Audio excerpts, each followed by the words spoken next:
Bismillahirrahmanirrahim. Assalamualaikum warahmatullahi wabarakatuh. Hai semuanya, kakak-kakak kelas 9. Kita ketemu lagi di bab terakhir dari semester 1 ini, yaitu tentang listrik dinamis. Oke, sebelum kita masuk, kita berdoa dulu ya. Semoga apa yang kita pelajari bernilai manfaat untuk kita dan menjadi nilai ibadah. Berdoa dimulai. Amin, selesai. Baiklah, sekarang kita masuk ke listrik dinamis. Setelah kemarin kita mempelajari tentang listrik statis ya. Nah, di sini kalau kemarin listrik statis itu adalah ketidakseimbangan pada muatan listrik. Nah, kalau listrik dinamis itu adalah listrik yang dia muatan-muatannya itu dia bisa mengalir. Ya, jadi dia bisa berpindah ya dari potensial yang tinggi ke potensial yang lebih rendah seperti itu. Nah, di sini untuk yang pertama kita masuk ke arah arus listrik. Arah arus listrik itu adalah aliran muatan listrik yang mana muatan listrik tersebut mengalir dari kutub positif ke kutub negatif. Dan arah arus listrik sama dengan arah gerak muatan positif. Nah, arus listrik ini dapat mengalir pada sebuah rangkaian listrik yang tertutup atau ujung-ujung rangkaian dalam keadaan tertutup. Maksudnya apa sih listrik tertutup? Kayak misalnya kalian cuma punya lampu, kemudian dihubungkan ke sebuah baterai, ya, atau sumber energi listrik lainnya, misalnya aki, ya kan? Nah, kemudian antara baterai atau aki tersebut dihubungkan ke lampu dengan bantuan kabel. Nah, itu namanya adalah rangkaian listrik tertutup. Nah, di sini yang pertama dalam bagian-bagian rangkaian listrik tertutup itu ada yang pertama adalah kuat arus listrik. Kuat arus listrik ini dia berasal bendanya itu adalah kabel. Ya, jadi tadi ingat ya, rangkaian arus listrik tertutup ini, rangkaian listrik tertutup itu ada tadi ada misalnya ada lampu ya atau peralatan listrik yang lain. Kemudian pasti ada kabel, kemudian ada sumber energi listrik gitu ya. Nah, ibaratnya kalau kabel ini, nah itu adalah kuat arus listrik. Jadi gitu, untuk kita pengen pakai kabel gitu ya, kita harus pakai kabel yang panjang atau kabel yang pendek atau kabel yang kawatnya tebal atau kawatnya tipis gitu kan. Nah, itu bisa dihitung bisa mempengaruhi kuat arus listrik. Nah, di sini kuat arus listrik itu adalah banyaknya muatan listrik yang mengalir melalui penghantar setiap second. Nah, alat ukurnya itu kalau misalnya mau otomatis, misalnya ini kabel ini dia mengalir berapa besar ya kekuatannya gitu kan. Ini bisa pakai alat yang namanya adalah amperemeter. Di sini untuk amperemeter itu sebenarnya berasal dari kata-kata ampere. Ampere itu adalah satuan internasional dari kuat arus listrik. Sedangkan simbol rumusnya pada kuat arus listrik itu adalah I besar. Nah, kuat arus listrik di sini ditemukan oleh seorang ilmuwan Prancis yang bernama André Marie Ampere. Makanya di nama satuan internasional ini untuk menghormatinya dikasih nama yaitu ampere. Nah, untuk rumus kuat arus listrik ini dia memiliki rumus yaitu I sama dengan Q dibagi T. Yang mana I adalah kuat arus listrik, satuannya adalah ampere, kemudian Q adalah muatan listrik dan T adalah waktu. Kalau yang ditanya Q gampang, tinggal pindah aja T-nya, tadinya dibagi pindah ke I jadi dikali. Jadinya Q sama dengan I kali T. Nah, kalau misalnya ditanya T, tinggal tukeran tempat aja sama I, jadinya T sama dengan Q dibagi I. Oke? Nah, kemudian dalam penggunaan amperemeter ini, kamu bisa lihat gambar ya. Nah, itu salah satu contoh dari gambar amperemeter. Dia membacanya itu dengan menggunakan rumus, yaitu skala jarum dibagi skala maksimum dikali batas ukur. Nah, contohnya, di sini misalnya nilai maksimum yang dipilih adalah 10 ampere. Ya kan? Nah, kemudian nilai arus listrik yang terukur oleh alat samping itu adalah sebagai berapa? Itu kalau misalnya nilai maksimum adalah 10 ampere, berarti yang skala jarum itu ditunjukkan oleh angka 4 kan? Ya. Nah, kemudian batas maksimumnya berapa? dari skala maksimum itu 5 kan. Nah, berarti dibagi 5. 4 dibagi 5 dikali 10 ampere sama dengan 8 ampere. Gampang. Atau sebenarnya gini, itu ada tulisan 0,8 kan. Nah, dikali yang ini nih, Kak. Sebentar. Jadi gampangnya tuh, lebih gampangnya langsung aja kalau dia udah ada atasnya skalanya yang ditunjuk. Nah, itu 0,8 dikali batas ukur yang digunakan maksimumnya. Nah, itu 10 ampere kan, berarti 0,8 kali 10 itu paling gampang ya. Tadi kalau misalnya sesuai dengan rumus, skala jarumnya di sini adalah 4, ya kan? Skala jarumnya 4 ya, dibagi ini 4. Kemudian dibagi skala maksimumnya adalah 5, ya kan? Kemudian dikali batas ukurnya itu adalah 10. Gitu. Ya.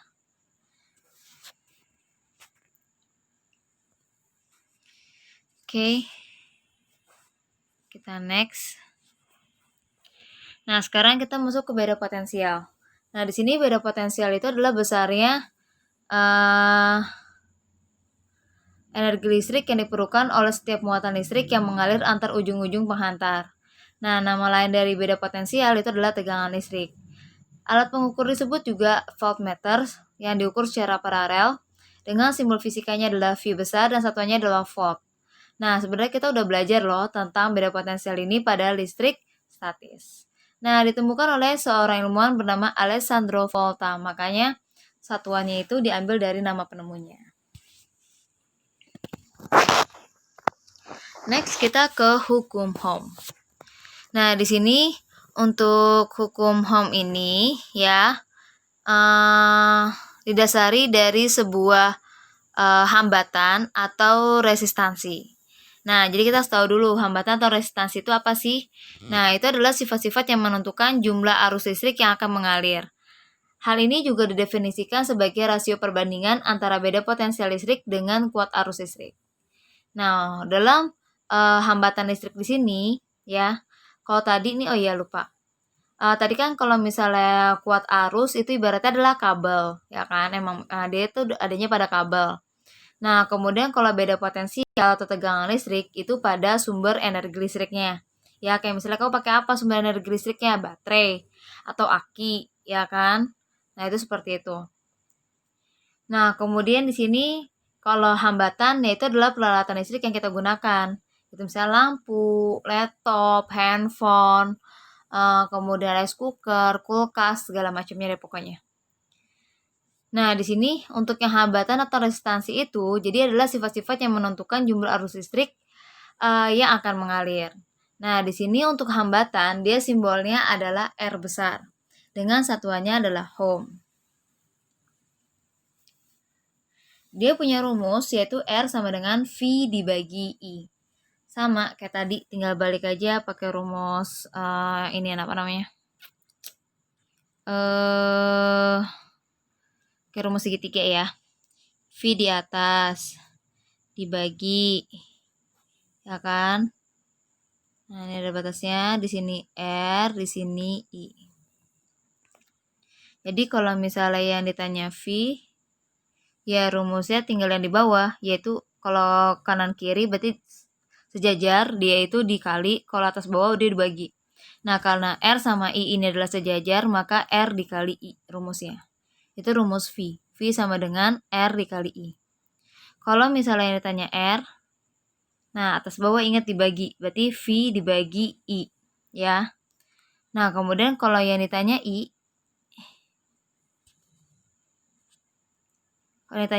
gampang, yaitu rumusnya V dibagi R, gitu. Sama kayak ini. Ya, sama dengan rumus I sama dengan Q dibagi T. Ya, berarti kan Q-nya yang di atas dibagi I sama T. Kalau misalnya yang ditanya I, ya tadi rumusnya Q dibagi T. Ya kan? Tapi kalau yang ditanyanya adalah Q, berarti rumusnya adalah I dikali T. Kalau yang ditanya T, berarti rumusnya adalah Q dibagi I. Gitu, pakai rumus segitiga. Ya, kalau cuma ada 3 huruf rumus saja.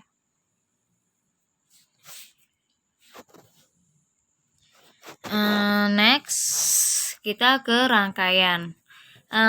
Dalam penyusunan hambatan, ya, ataupun beda potensial, ataupun apa yang namanya ya, kuat arus listrik ya. Jadi kayak misalnya pada beda potensial nih ya, pada baterai misalnya.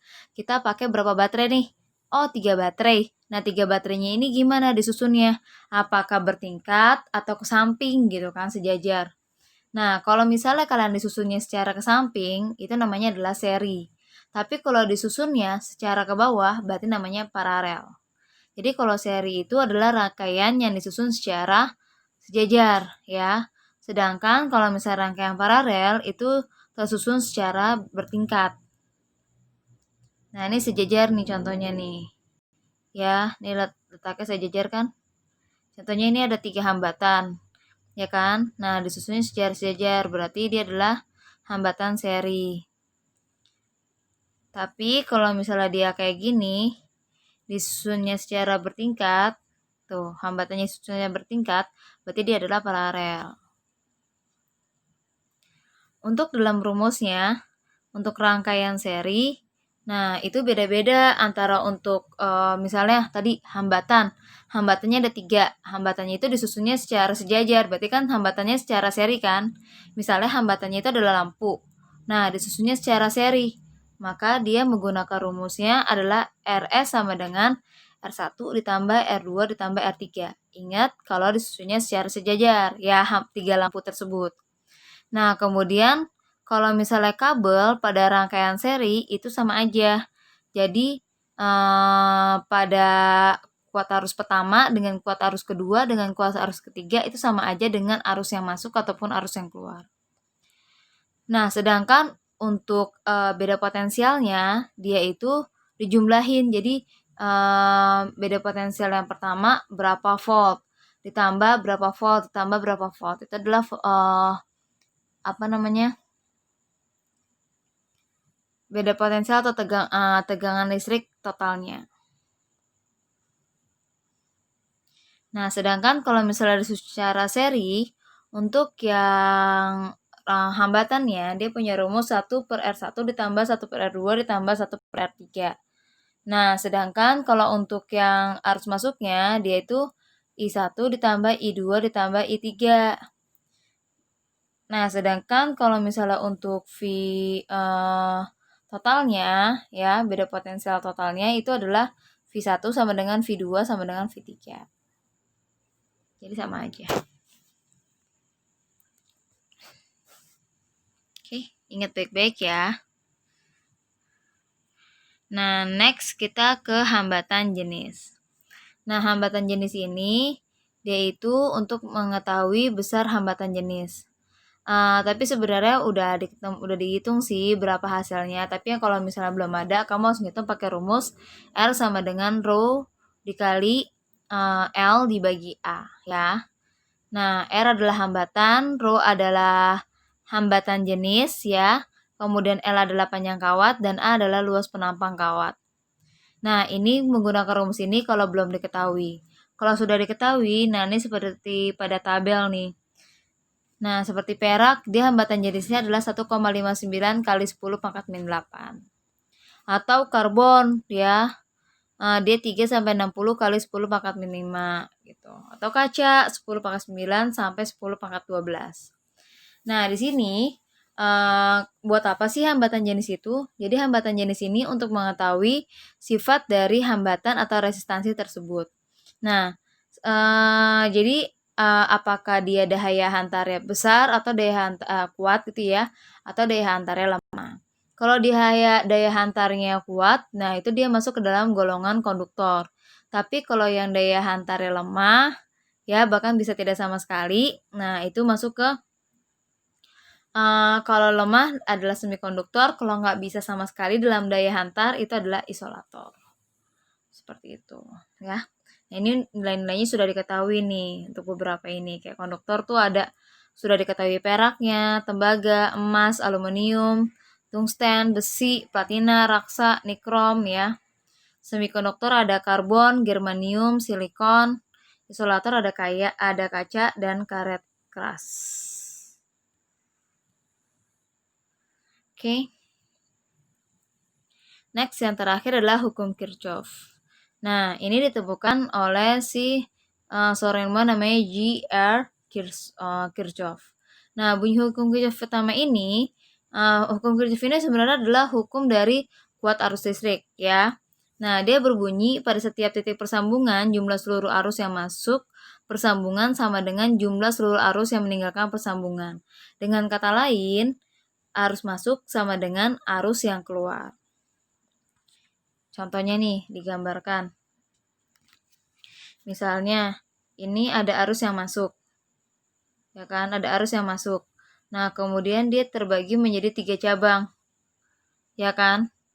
Nah, kalau misalnya ini berarti kan kalau 3 cabang seperti ini yang terpisah, berarti dia adalah rangkaian paralel. Ingat tadi kalau rangkaian paralel, dia adalah penjumlahan. Misalnya di sini yang masuk adalah 5 ampere, ya kan? Nah, berarti di sini misalnya 2, di sini 1, di sini 2, berarti kan 5 kan? Nah, nanti pas dia mau keluar lagi, ya, keluar laginya berapa? Ya 5 lagi. Gitu. Jadi I masuk ya, dia sama dengan I keluar. Nah, ini pada rangkaian paralel ya, karena dia tersusun secara bertingkat gitu. Oke. Ya, gampang dipahami kan ya? Karena nggak ada jalan keluar lagi. Kalau dia mau sisa nggak ada jalan keluar ya, dia harus keluarnya masuknya 5 ya keluarnya juga 5. Nah, kalau misalnya pada yang seri, misalnya di sini ada kabel, kemudian dialirkan ke 3 hambatan, ya kan? Berarti kan di sini kan ada nanti akan ada I masuknya.